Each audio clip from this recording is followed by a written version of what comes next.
Nah, tapi yang jelas Rudiana, kamu nongol aja, gak usah takut. Memang berat anakmu hilang dan mati, tapi lebih berat lagi bagaimana jika dibalik anakmu tidak salah tapi dihukum. Kuasa hukum Saka Tatal akan meminta hakim menghadirkan polisi penyidik Polda Jawa Barat untuk menjadi saksi di sidang peninjauan kembali PK kasus Vina pada 24 Juli 2024 mendatang. Farhad Abbas membongkar bahwa para penyidik dari Polda Jawa Barat itu asal percaya saja dengan keterangan Ibtu Rudiana soal kasus itu karena hubungan emosional sesama polisi. Dia pun mendesak agar Ibtu Rudiana nongol ke publik sebab kasus ini sudah menjadi atensi dari Presiden Jokowi. Selain itu, kuasa hukum Saka Tatal optimis sidang PK akan membuat terang perkara pembunuhan Vina dan Eki. Ikuti terus berita menarik lainnya, jangan lupa like dan share seluruh akun Tribun Medan. Bisa, nanti kita bisa minta ke majelis.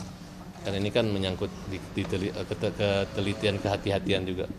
Karena ini menjadi perkara yang sifatnya nasional dan menjadi perhatian, terutama sudah diperintahkan oleh Presiden untuk, ya kalau saya rasa kalau mereka menggunakan scientific crime investigation itu saya rasa bisa gitu kalau mereka terapkan saat ini gitu.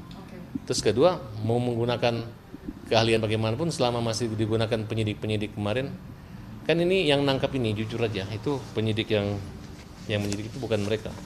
Yang nangkap itu kan Rudiana dan penyidik Cirebon, tapi yang menyidik itu sampai P21 menuju ke jaksa itu adalah penyidik di Polda Jawa Barat. Nah, orang-orang ini tidak langsung memiliki hubungan emosional dengan asal percaya aja karena Rudiana ini bapaknya anaknya dibunuh. Nah, jadi mereka nggak percaya, pasti ada hubungan emosional. Nah, tapi yang jelas Rudiana, kamu nongol aja, gak usah takut.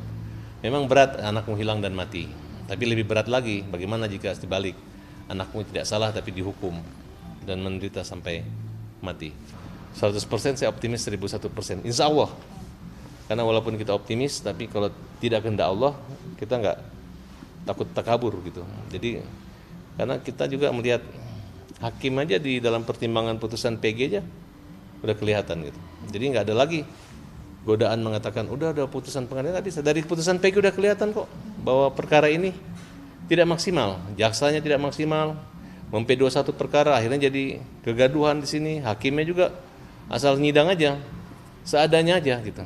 Pertama, kalian tahu kan bahwa perkara ini adalah perkara anak, terus pemerkosaan, tertutup semua. Kemudian yang disidang duluan adalah Saka Tatal. Nah, kalau Saka Tatal sudah disidang, ya berarti peran utamanya nggak ada, hanya mukul satu kali. Tapi karena vonisnya hukuman seumur hidup, pembunuhan berencana, akhirnya nyerempetlah ke 7 orang yang lainnya. Kemudian dalam perkara awal di Pengadilan Negeri Cirebon, Ibu Titin sebagai pengacara hanya salah menulis bahwa perkara ini nomor sekian, nomor pendaftaran surat kuasa. Harusnya hakimnya dicek aja. Oh sama, daftar surat kuasa ini perkara nomor itu diperbaiki. Hakimnya tahu nggak ponisnya apa? Karena perkara ini tidak pernah diperiksa, nomornya tidak ada. Padahal nomornya sama. Nah, kemudian dikesampingkan pledoinya Bu Titin. Kemudian pada saat banding itu pun tidak dikirim berkas bandingnya, memori bandingnya ke Pengadilan Tinggi. Akhirnya kalah lagi. Nah, di Mahkamah Agung kembali lagi ke situ gitu. Ini PK ini diharapkan bisa terbuka semuanya, Bang.